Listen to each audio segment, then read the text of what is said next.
presente em 121 países, com 8 milhões e meio de jogadores pelo mundo, tendo 9 edições de Copa do Mundo e figurando em 5 edições de Jogos Olímpicos, além de ser o esporte nacional de 6 países. Esses são os números de um esporte gigante que você provavelmente nunca ouviu falar: o rugby. Nascido na cidade de Rugby, na Inglaterra, no século XIX, o esporte tem suas primeiras regras descritas em 1845 e tem origem nos jogos de futebol, praticados no Reino Unido naquela época, e é um parente distante do futebol que vemos hoje nos gramados brasileiros. Mas como o esporte atravessou o Atlântico e como é o estado do rugby hoje no Brasil? E mais importante, como um esporte que é desconhecido das massas pode alçar novos voos e conquistar os torcedores?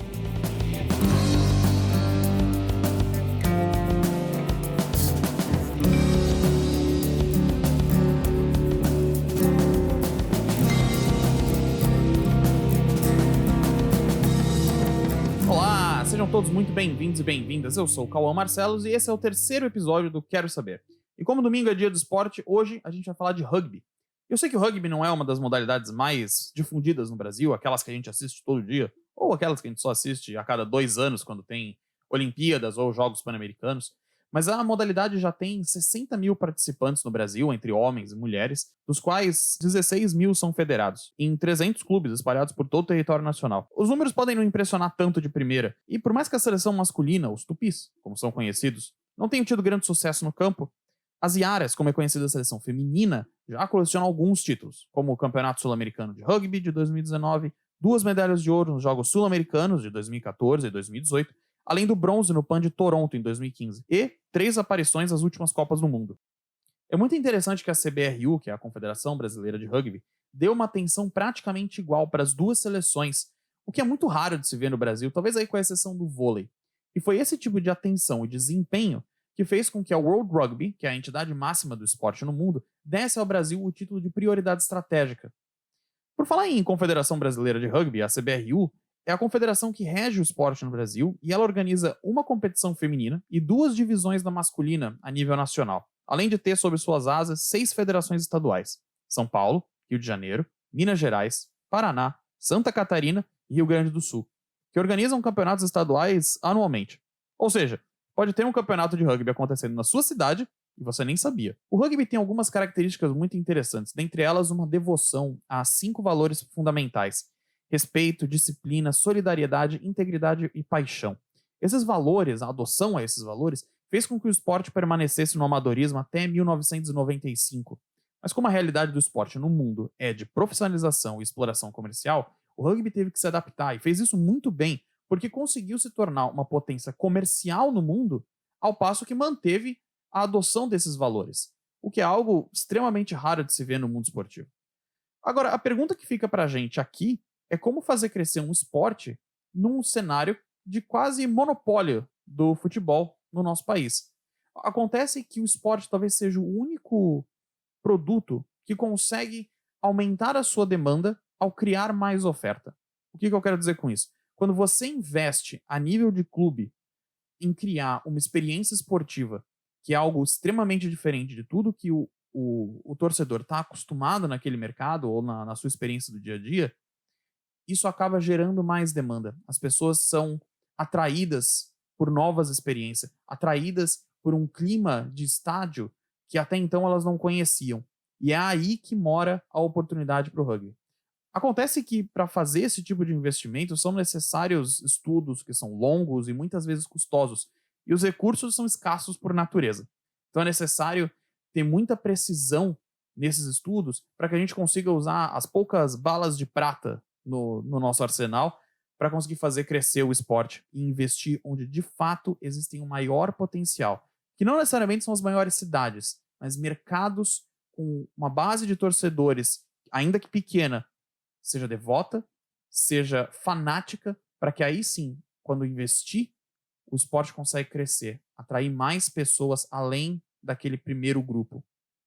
E eu acredito sim numa diversificação do nosso repertório esportivo, com o amadurecimento do mercado de patrocínios e a profissionalização não só do rugby, que já é profissional desde 2009, em termos de federação, mas de todas as modalidades, principalmente as modalidades olímpicas no nosso país. E bom, para falar sobre o rugby, e falar exatamente da profissionalização e de toda a história, eu vou chamar o meu convidado de hoje, Victor Ramalho, jornalista e historiador, fundador e editor-chefe do Portal do Rugby, comentarista na ESPN, além de ser membro do Ludens da USP, o núcleo interdisciplinar de pesquisa sobre futebol e modalidades lúdicas. Victor, como é que você está hoje? Prazer em ter você aqui. Tudo bem, maior prazer poder conversar com o pessoal sobre nossa modalidade que a gente tanto gosta, né? Rugby faz parte da vida, é um estilo de vida, inclusive, é sempre bom falar isso, é sempre um prazer contribuir. Legal. Victor, para a gente começar para o pessoal poder te conhecer um pouquinho melhor, conta pra gente um pouco como é que é a tua trajetória dentro do rugby, né? Como é que você chegou a fundar o Portal do Rugby, né? Eu comecei a jogar rugby na faculdade, né? Logo no meu primeiro ano da faculdade já fui jogar rugby.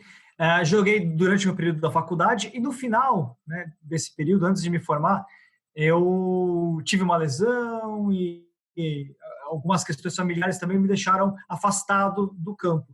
E eu resolvi, né, começar a escrever sobre o assunto. Na verdade, foi o último campeonato que eu joguei, Campeonato Paulista Universitário, que eu conheci meu grande amigo e parceiro sócio fundador do Portal do Rugby, o Daniel Venturoli, o HP, a gente começou, eu forneci informações para ele do meu time e de forma geral do campeonato, que ele queria fazer um blog na época, ele estava lesionado, queria fazer um blog sobre isso. Claro. A gente concluiu, por que não começarmos a escrever juntos e fazer um projeto a mais? Porque naquela época a gente sabia que tinha muito pouca informação sobre o rugby na internet, né, de qualidade sobre o rugby brasileiro. E mesmo o rugby internacional também não tinha, né? Então vamos começar a escrever e falar sobre o assunto. Aí nasceu em 2009, nasceu o Portal do Rugby, já são 11 anos aí de trajetória. Tá certo, bem versátil. Então, Victor, eu queria te perguntar, muita gente não conhece o rugby, não é um esporte tão difundido, principalmente aqui no Brasil. Então, vamos começar pelo começo, de fato. Da onde vem o rugby, né? Como que ele surgiu, da onde ele veio, o que é mito, o que é história por trás disso. Porque assim como criação de qualquer esporte, tem sempre uma história de pescador ali, uma história de pescador aqui. Às vezes fica até difícil da gente diferenciar o que é lenda, o que é história, mas eu acho que isso faz parte da graça da história do esporte, né? Mas vamos lá, como que o rugby começa? Não, o rugby ele foi inventado na Inglaterra, tá? Assim como o futebol. Na verdade, tanto o rugby como o futebol nasceram juntos. Eles fazem parte de um mesmo processo, que é aquele processo de que os jogos com bola, chamados de futebol, folk football, como se fala, foram ganhando regras, ganhando instituições com o passar do tempo. O rugby ele é o primeiro de todos os tipos de futebol a ter as suas regras escritas. 1845, o rugby ele vem antes do futebol. Jesus. Agora, existe uma lenda, né, que é a do William Webb Ellis, que era um garoto que teria pego a bola num jogo de futebol, saído correndo com a bola nas mãos, isso em 1823. Essa é uma lenda oficial, inclusive, do rugby, da Federação Internacional. Ela usa essa oficial, lenda. Acho que é a primeira vez que eu ouço na minha vida. Mas adorei. Porque ela usa essa lenda como parte da sua história. No entanto, tem alguns mitos aí. Tem que tomar cuidado quando a gente fala do William Webb Ellis, porque muitas vezes o pessoal fala que ele jogava uma partida de futebol, e não era. O futebol não existia ainda, o futebol é de 1863 as regras. Sim. Né? 1823 que é quando a tinha as regras do FA futebol. surge. Exatamente. O rugby, ele, na verdade, naquela época existiam formas de se jogar futebol que eram jogos com bola, não era um futebol que a gente conhece da bola redonda, né? E, na verdade, o William Webb Ellis, ele teria feito uma jogada que marcou época naquele momento, mas as regras eram orais, né? Não tinha regra escrita. Então, a criação do rugby, de verdade, para os historiadores, é 1845, quando os alunos da escola de rugby escrevem as regras do jogo que eles jogavam. E, a partir daí, cria a possibilidade de clubes, de ex-alunos começarem a jogar, outros se inspirarem, porque tem um corpo de regras escrito, né? Ele é o primeiro a escrever as regras e é assim que se funda o esporte na prática, né? Interessante. Bom, legal. A gente tem como o rugby surge na Inglaterra. Mas aí, como que ele cruza o Atlântico e vem parar no Brasil? Porque a gente conhece a história lá do Charles Miller, que traz a primeira bola de futebol para o Brasil e vira paixão nacional. Mas e como que o rugby chegou aqui? Quem que foi quem que trouxe, de fato, o esporte? Existe também uma lenda, que não é tão lenda assim, não é lenda, na verdade, ela só é mal explicada. Dizem que o Charles Miller trouxe o rugby para o Brasil junto com o futebol. É verdade. Charles Miller, quando chegou em São Paulo e começou a fazer futebol, ele também começou a desenvolver o rugby. O São Paulo Athletic Club, o clube de ingleses, fundado em 1888, que ele também virou sócio a partir de 1895. Ele introduziu e difundiu a modalidade no clube, as duas, futebol e rugby. No entanto, no Rio de Janeiro, já tinha um clube de rugby antes do Charles Miller, que é o Clube Brasileiro de Futebol Rugby, fundado em 1891. Então, na verdade, o Charles Miller não é o primeiro a trazer o rugby para o Brasil, não. Já tinha um clube no Rio de Janeiro. O fato é que nem o Charles Miller, nem esse clube do Rio de Janeiro tiveram sequência no rugby. O futebol dominou e o rugby não teve sequência. O rugby só vai realmente ser praticado no Brasil de forma contínua, que vem até hoje, a partir de 1925, 1926. Ali nos anos 20, que o rugby realmente começa a ser praticado de forma consistente, de forma contínua no país. Em São Paulo e no Rio de Janeiro, e depois em outros lugares do país também. Então, eu costumo dizer que o nascimento de verdade do rugby no Brasil é nos anos 20, né? Porque ali ele começa, de fato, a ter uma sequência. Agora, uma das coisas que eu acho mais curioso, na verdade, a respeito do rugby, é que, diferente de outros esportes coletivos, o rugby tem algumas modalidades que se joga dentro do que a gente considera de esporte de rugby. Tem o Rugby Union, Rugby League, o Rugby Sevens, que é com 7 jogadores. Explica pra gente um pouco mais como funcionam as diferentes modalidades do rugby e por que a gente tem tanta diversidade. Então, isso é bastante interessante, né? O rugby, ao contrário do futebol, ele foi amador até 1995. Tá? Então, o rugby proibiu o profissionalismo até 1995. Tá? Essa briga do rugby em manter o amadorismo, ele teve um primeiro desdobramento lá em 1895, 100 anos antes. 100 anos antes, caramba! Em 1895, na Inglaterra, um grupo de clubes, que eram clubes mais de origem operária, do norte da Inglaterra, queriam a prática de se pagar jogadores, porque no futebol já existia isso. E para eles era importante, para poder deixar o trabalho da fábrica e jogar rugby, enfim, era importante eles terem algum pagamento para jogarem. E eles defenderam isso. E o rugby negou essa possibilidade. A Federação Inglesa de Rugby negou essa possibilidade. E eles, então, romperam e criaram o chamado Rugby League, a Liga de Rugby. Uma liga independente que, na verdade, criou um próprio esporte, um esporte completamente separado, com instituições separadas, com regras diferentes do rugby que a gente conhece. Então, aí, a partir daí, você tem a separação de 2 rugbys, o Rugby League profissional e o Rugby Union amador. Esse Rugby League profissional, que é jogado com 13 jogadores de cada lado, ele não se difundiu muito pelo mundo, ele é basicamente restrito ao norte da Inglaterra e à Austrália. Tem um pouquinho na Nova Zelândia, tem um pouquinho na França, Papua Nova Guiné, o esporte nacional deles, mas são poucos países que jogam. A maior parte do mundo continuou fiel ao Rugby Union, que é assim chamado, que é o rugby que se manteve amador, e que só foi profissionalizado em 1995. E a gente sabe, em 95, famosa Copa do Mundo de 95, que o Mandela participou da União da África do Sul em prol do rugby. Naquele momento, o rugby ficou grande demais para impedir que o interesse comercial, o pagamento dos jogadores acontecesse. Então, ele liberou o profissionalismo e a gente tem uma história recente do rugby, desses últimos 25 anos, do rugby profissional, o Rugby Union profissional, assim como o Rugby League. Mas são 2 esportes distintos. O Rugby Union, ele tem 2 categorias mais importantes. O rugby de 15 jogadores, que é o rugby tradicional, que a gente costuma só normalmente falar rugby, né? O Rugby Union, o rugby de 15 jogadores, mas tem uma vertente do Rugby Union chamada Rugby Sevens, que é o rugby de 7 jogadores, que é o rugby olímpico. São as mesmas regras, mudam alguns detalhezinhos, porque na prática o Rugby Sevens sempre foi parte do Rugby Union. Os mesmos jogadores, os mesmos clubes jogavam os 2. Então ele sempre teve uma história unida com a modalidade de 15 jogadores, né? Certo, interessante. Você falou do processo de deixar de ser amador, começar a ser profissional. Me lembra muito também um primo distante do rugby, que foi o futebol americano, que aconteceu alguns atritos nos Estados Unidos exatamente por conta da profissionalização, quando surge a primeira versão da NFL, a AFL, começam a surgir as ligas, os jogadores saem dos colleges para poder atuar profissionalmente. Aquilo foi tratado como um tipo de aberração nos Estados Unidos no começo do século XX.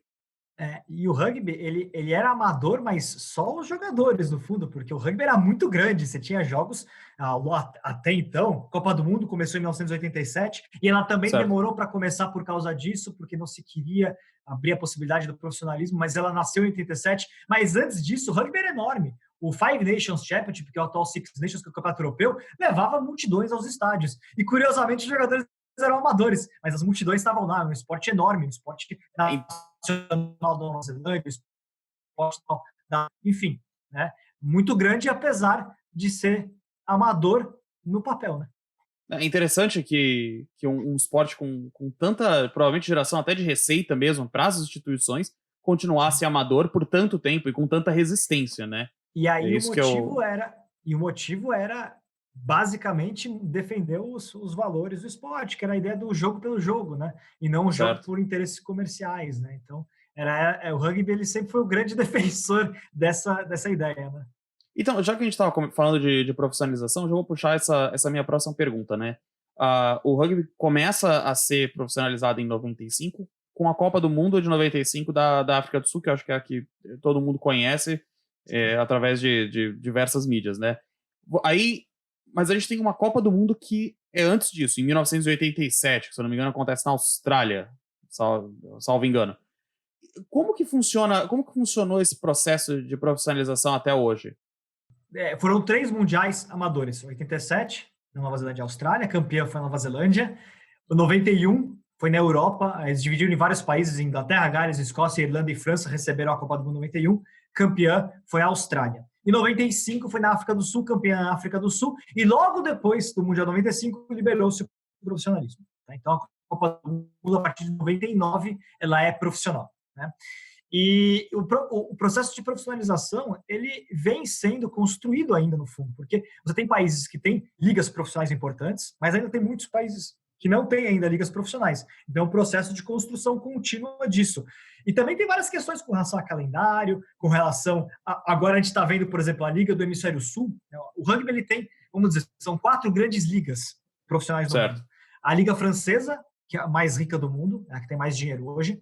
A Liga Inglesa, o Pro 14, que na verdade é uma liga que combina equipes, franquias da Irlanda, Gales, Escócia, Itália e algumas da África do Sul agora, inclusive. Nossa. É uma liga que nasceu com a Irlanda, Gales e Escócia querendo fazer uma liga, a chamada Liga Celta, que era uma liga entre eles, para poder competir com a Liga Inglesa e com a Liga Francesa. Mas eles começaram a expandir. Mas eles expandiram, trouxeram italiano, trouxeram sul-africano para a liga também. Tem o chamado Super Rugby. O Super Rugby é a liga do Hemisfério Sul, de franquias de Nova Zelândia, Austrália, África do Sul e Argentina. Eles dão a volta ao mundo ali no Super Rugby. É uma liga bastante importante. E o Super Rugby, ela é considerada a liga mais forte em termos técnicos. Os melhores jogos, os melhores jogadores estão no Super Rugby. Mas agora mesmo a gente está vendo muitos jogadores do Super Rugby indo para a França e para a Inglaterra, por exemplo, que pagam mais salários. E agora também está aparecendo a Liga Japonesa, que é muito forte também. Tem dinheiro lá. Criou-se agora também uma liga nos Estados Unidos, em 2018, a Major League Rugby. A Major League Rugby. Nos Estados Unidos e Canadá. E aqui na América do Sul, foi criada neste ano, infelizmente veio a pandemia e estragou tudo. Teve 3 jogos sendo disputados dela e depois veio a pandemia, que é a Superliga aqui da América do Sul, com franquias de Brasil, inclusive uma equipe brasileira, Uruguai, Chile, Argentina e Paraguai. Interessante. Já que a gente está falando de competições, eu vou trazer então aqui um pouquinho para o cenário brasileiro. Você falou das principais competições no mundo, né? E quais são as competições aqui no Brasil e quem que é responsável por gerir o esporte no Brasil e essa entidade também é responsável por gerir as competições, eu imagino, em território nacional, certo? Sim. Bom, o Brasil, o rugby no Brasil ele é organizado pela Confederação Brasileira de Rugby, CBRU. Ela, na verdade, ela foi fundada em 1963, aí a gente volta um pouquinho aí no tempo, porque ela foi fundada como União de Rugby do Brasil. Depois se tornou Associação Brasileira de Rugby e em 2010 se tornou Confederação Brasileira de Rugby. Ela deixou de ser uma associação brasileira e passou a ser uma confederação brasileira porque o rugby em 2009 foi eleito como novo esporte olímpico. Sim. Para estrear em 2016. Rugby, no caso, a modalidade de 7 jogadores do rugby, que é organizada pelas mesmas instituições. Então, como ele virou esporte olímpico, ele se tornou uma confederação. Né? Mudou. Isso foi bastante importante para o rugby brasileiro, porque o rugby passou a ter acesso a novas receitas, inclusive. Até então, a Associação Brasileira de Rugby era 100% amadora. Ela não tinha praticamente nada. Os jogadores pagavam do próprio bolso para jogarem, para poder jogar, viajarem, para terem uniforme, enfim. E a partir da criação da confederação, passou a haver um projeto comercial, um projeto de captação de recursos maior. Né? Seja por lei de incentivo ao esporte, seja por repasse de Ministério do Esporte, do antigo Ministério do Esporte, né? Do Comitê Olímpico Brasileiro, enfim. Então, tem toda uma construção aí de uma confederação de outra maneira. Né? Abaixo da Confederação Brasileira, existem as federações estaduais. Hoje, são 6 federações estaduais filiadas à confederação. São Paulo, Rio de Janeiro, Minas Gerais, Paraná, Santa Catarina e Rio Grande do Sul. Tá? Existe hoje uma pressão para que o Nordeste, o Centro-Oeste, o Norte também tenham federações filiadas. Ainda não aconteceu. Isso é um processo. Mas as federações, elas existem? Elas existem e não são filiadas, ou elas nem existem? Nem existe organização nesse sentido? Existem federações que ainda não são filiadas. Tá? Existem. Mas elas não cumprem os requisitos ainda do estatuto para serem filiadas à confederação. Então, existe essa discussão ainda de como fazer para integrar o país inteiro. E aí, cada federação estadual tem os seus próprios campeonatos amadores, né, os seus próprios campeonatos de clubes, e a Confederação Brasileira organiza também o Campeonato Brasileiro de Clubes, que também é um campeonato amador, que a confederação costuma financiar por meio de lei de incentivo ao esporte, para ajudar as viagens e tudo mais. Então, a gente tem isso masculino e feminino, as duas. Né? No caso do feminino, a gente não tem rugby de 15 jogadoras no Brasil ainda de clubes. Né? A gente criou em 2019, foi criada a Seleção Brasileira de Rugby de 15 jogadoras, né? Para rugby 15 feminino. Certo. Mas ainda embrionário, né, no Brasil. A base do rugby feminino no Brasil é o rugby sevens. O masculino é o 15, que norteia o calendário de todo mundo, e no final do ano, ou no começo do ano, existem torneios de rugby de 7 jogadores. Né? Alguns clubes menores acabam só jogando sevens ao longo do ano, porque não tem condições, aí não tem jogadores ainda para jogar em 15. Mas essa é a estrutura. A gente tem uma estrutura de competições estaduais e campeonato nacional. Certo, perfeito. E já que a gente está falando, a gente falou trouxe o Brasil, falando das quais são as competições principais em território nacional e também do mundo. Mas agora vamos lá. Para quem está ouvindo a nossa conversa, falou, pô, achei interessante a história do rugby, achei interessante o modelo de organização. A pessoa nunca viu rugby. Conta pra gente um pouco das regras do que é praticado no Rugby Union, especificamente, né, que é o mais praticado aqui. Conta pra gente um pouco um basicão da regra, para que a gente consiga ver um jogo de rugby e entender pelo menos o que está acontecendo na tela. Como é que joga o Rugby Union? O Rugby Union, que é o mais difundido. Né? Temos o rugby de 15 jogadores, são dois times de 15 atletas, 2 tempos de 40 minutos. Né? O Rugby Sevens são 2 tempos de 7 minutos, 2 times de 7 jogadores. Na prática, as regras são as mesmas. Temos as formas principais de pontuação. O try é a forma principal de pontuação, que é o jogador tem que atravessar a linha de fundo e apoiar a bola no chão. Não pode jogar a bola, não basta atravessar a linha de fundo, tem que apoiar, contato simultâneo, mão, bola, chão. É diferente do futebol americano. O try vale 5 pontos. Depois de um try, a equipe pode chutar uma bola aos paus, a trave, que tem o formato de H, e vale mais 2 pontos. Então, o try pode resultar em 7 pontos ao todo, o try mais o chute de conversão. A bola também pode ser chutada aos paus durante o jogo. Um penal, que é uma infração grave, pode resultar num chute para os paus, que vale 3 pontos. Então, o penal vale 3 pontos. E tem o drop goal, que durante a partida você pode arriscar um chute, um jogo corrido, e se acertar, também vale 3 pontos. Né? O drop goal, a bola tem que tocar no chão antes de ser chutada, é a única questão importante para se atentar. No rugby, ao contrário do futebol americano também, no rugby, os jogadores, somente o jogador que está com a posse de bola pode ser segurado, pode ser derrubado. Então, somente quem está com a posse de bola. Esse é um dado importante. Outro dado importante é que no rugby, você só pode passar a bola com as mãos para trás, nunca para frente. Sempre para trás. Sempre ou na mesma linha ou para trás. Para frente, ela pode ser chutada para frente, mas só pode apanhar a bola o chutador ou quem estava atrás do chutador no momento do chute. Então, não pode ficar alguém lá na frente e receber um chute lá na frente. Tem que sair correndo de trás do chutador para poder apanhar a bola lá na frente. E aí existem várias regras dentro do rugby que ajudam nessa manutenção da posse de bola na continuidade do jogo. Né? Então, por exemplo, quando o jogador recebe o tackle é o movimento de você pegar o jogador e derrubá-lo no chão. É um movimento que você agarra o jogador e vai ao solo, não pode usar as pernas para derrubar o adversário, não pode ter nenhuma jogada de soco, nada disso existe no rugby. Simplesmente você segura o jogador e leva ele ao chão, é o tackle. No momento que o jogador vai ao chão, o jogador que estava com a posse de bola tem que soltar a bola, ele não pode prender ela no chão, não pode prender, tem que soltar. E aí os dois times disputam a posse de bola, essa bola está solta no chão, eles tentam disputar que ela fique no seu lado do campo, no seu lado, do lado do seu time. Essa é a disputa do rugby, né? Que é a forma principal de manter a posse de bola no rugby. Quando no rugby existe uma infração não intencional, normalmente, então, por exemplo, a bola que o jogador passou a bola para frente sem querer, ou derrubou a bola bateu na mão do jogador e se projetou adiante, é uma infração, o jogo não pode seguir. Existe a possibilidade da lei da vantagem, lógico, mas se o juiz apitou, o jogo não pode seguir. E aí a bola é reposta em jogo a partir de um scrum.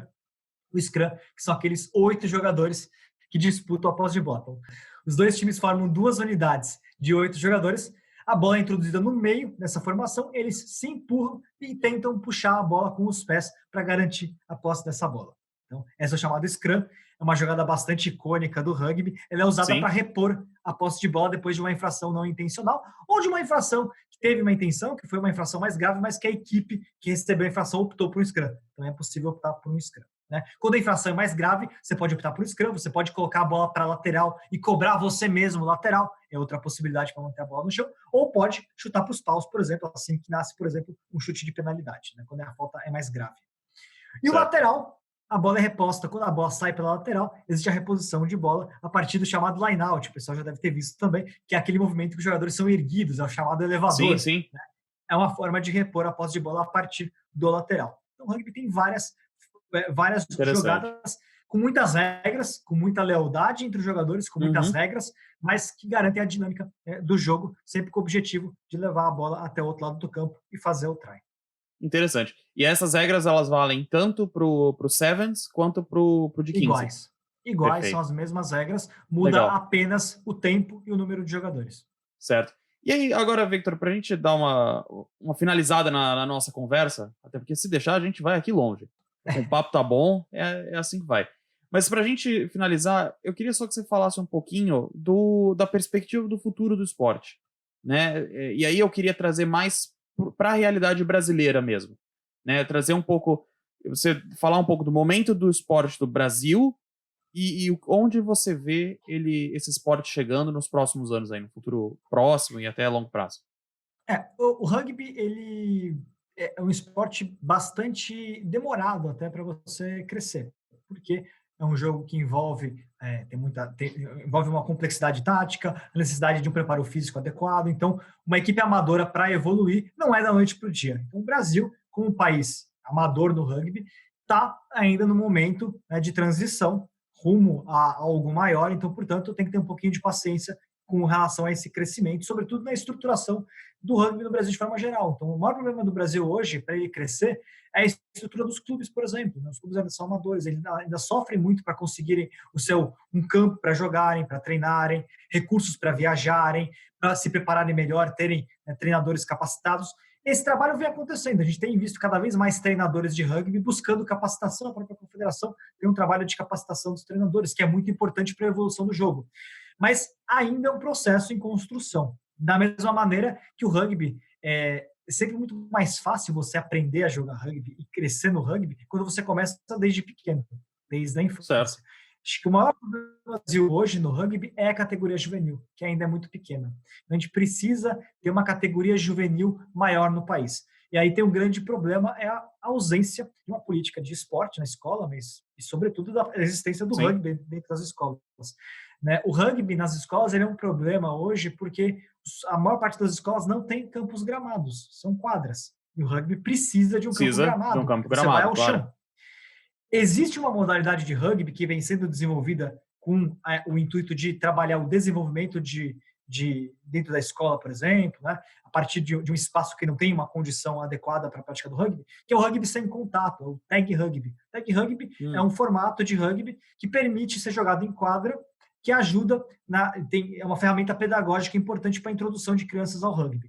O problema é conseguir fazer com que essas crianças, esses jovens que hoje jogam tag rugby, que tem aumentado até a presença de tag rugby em algumas escolas, ou por o SESC, SESI, enfim, trazer essa gente para o rugby de contato, né? Certo. E conseguir fazer essa transição é o mais difícil. Então, hoje o maior problema do Brasil é o rugby juvenil, né?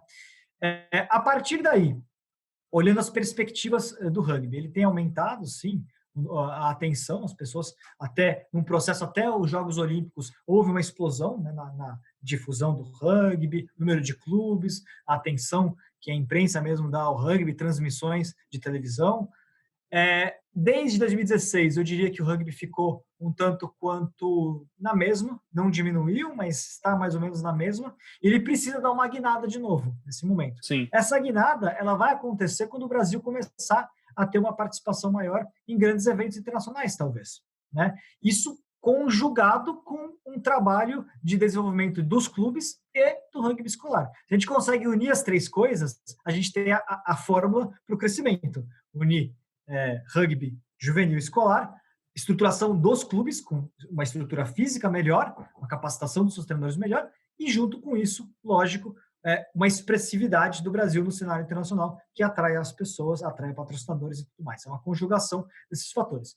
Hoje, o feminino ele tem a vantagem de estar muito bem no cenário internacional, então o Brasil hoje é um top 11 do mundo. O Brasil no feminino já está classificado para os Jogos Olímpicos de Tóquio, o que é muito importante, porque se classificou por mérito próprio, não é mais Legal. O cenário de 2016. O cenário de 2016 sim, que era uma classificação automática, sim.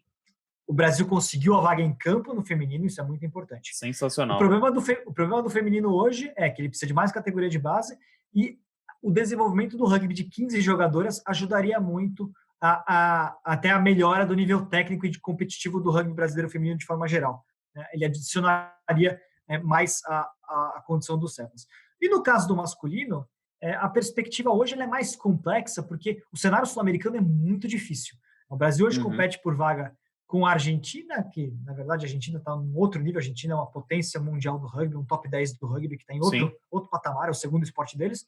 Mas hoje para o Brasil, para a Copa do Mundo de rugby masculino, ele precisa vencer o Uruguai. O Uruguai é uma seleção hoje mais forte do que o Brasil. O Brasil está nessa corrida para tentar chegar ao nível dos uruguaios.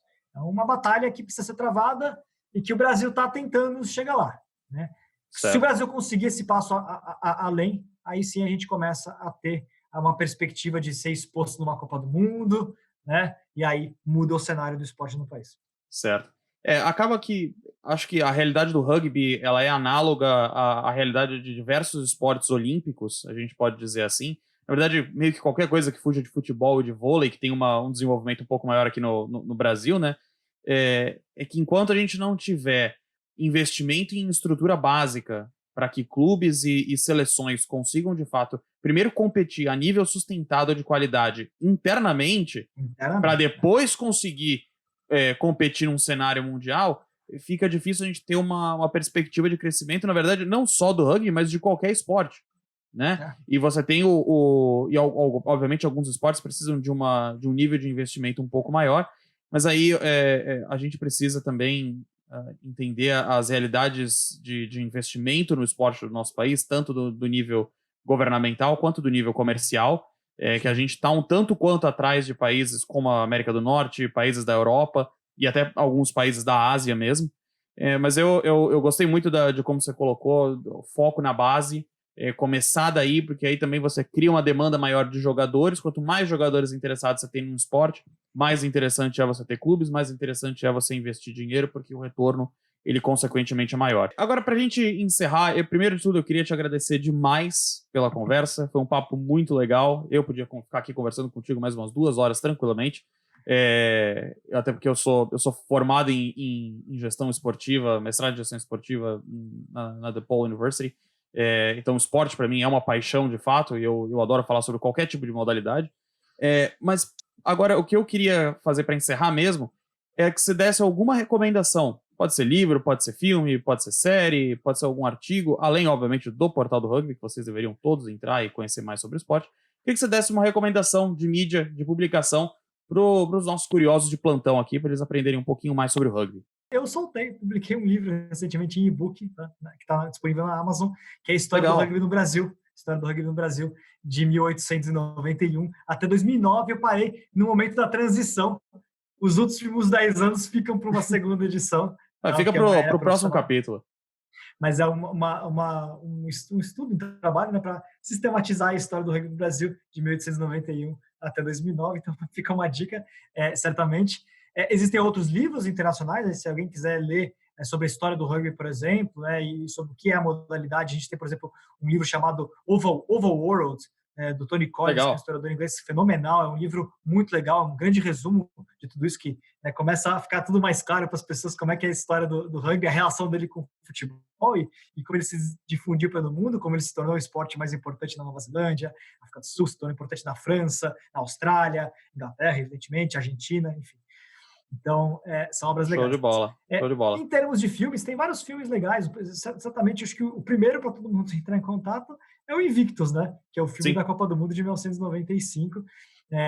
Também tem um livro sobre esse filme. Então, o pessoal fica a dica para que é a porta de entrada de todo mundo. Mas tem outros filmes aí. Na Amazon, por exemplo, tem um documentário sobre os All Blacks, que é a seleção da Nova Zelândia, é bem legal. Certo. No Netflix tem um documentário sobre o título mundial da Inglaterra de 2003, que também é muito legal. Sentir como é que é essa cultura do rugby nesses países que são tão importantes, o rugby é tão importante por lá, então o que é, né? O que se representa essas seleções para esses países, também são dicas legais para o pessoal. Legal. Bom, show de bola. Bom, a minha recomendação era, de fato, Invictus também, muito porque eu acho muito legal quando a gente consegue juntar a significância de um esporte para a localidade onde ele está inserido. Eu acho que esse poder de comunidade do esporte, seja do rugby, seja de qualquer outro, eu acho que é um negócio fenomenal. E eu acho que Invictus mostra bem isso de maneira bastante interessante visualmente e fácil de entender do ponto de vista esportivo, e é algo que toca, é uma história que toca de fato, até num nível mais humano. Bom, Vitor, eu quero te agradecer. Pode falar. Desculpa, eu lembrei de mais um, que eu acho que é legal o pessoal se conseguir encontrar. A ESPN produziu um documentário que é muito legal mesmo, sobre um projeto social aqui de São Paulo, o Rugby para Todos, que é um projeto de rugby lá em Paraisópolis, e eles viraram um documentário. Isso deve estar no Watch ESPN ainda, o pessoal pode procurar lá também, que está por lá. Já foi exibido outras vezes, mas o pessoal pode conferir lá, que é sobre nosso rugby daqui, especificamente sobre esse projeto maravilhoso que rola em Paraisópolis. Show de bola. Bom, fica aí a dica para vocês. Na verdade, hoje a gente teve uma série de recomendações muito legal. Vitor, eu queria te agradecer demais pela conversa. Muito obrigado e até a próxima. Tchau, tchau. Muito obrigado. Valeu. Bom, pessoal, essa foi a minha incrível conversa com o Victor Ramalho. Espero que vocês tenham gostado. E para aqueles de vocês que só conheciam rugby por conta de Friends, naquele episódio que o Ross joga, agora vocês já conhecem mais sobre o esporte, a história, as regras. E agora, quem sabe, não dá para vocês assistirem um jogo aí na cidade de vocês ou, de repente, pela televisão. E olha só, se vocês querem mais informações sobre o esporte, é só acessar o portal do rugby do nosso convidado de hoje. Lá vocês vão encontrar notícias, análises, tem podcast, tem vídeos. É o melhor site para informações do esporte em língua portuguesa. E olha só, todas as recomendações dadas nesse episódio estão na descrição desse vídeo. E se você gostou do episódio, curte aqui o vídeo, se inscreve no nosso canal no YouTube e não deixa de seguir a nossa página no Instagram. Lá você vai encontrar todas as informações dos episódios passados e, na terça-feira, já vai ter uma dica de quem vai ser o nosso próximo convidado e qual vai ser o nosso próximo tema. Gente, lembrem-se, conhecimento vive em todo lugar. Cabe a você ir atrás dele. Até semana que vem. Tchau, tchau.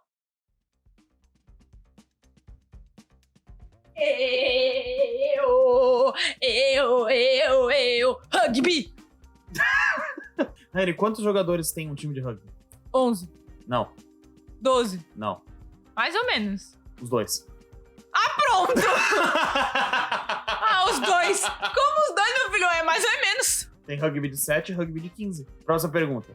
Quando a África do Sul ganhou a Copa do Mundo em 1995, onde foi a Copa do Mundo? Sei lá, eu tava no céu.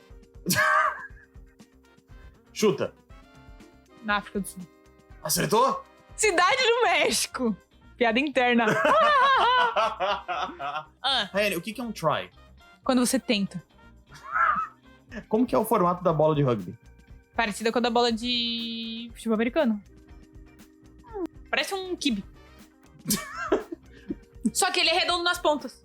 Nas isso. pontas, que não são pontas, mas tudo bem. É uma bola com pontas. Isso. Qual o nome da seleção de rugby da Nova Zelândia?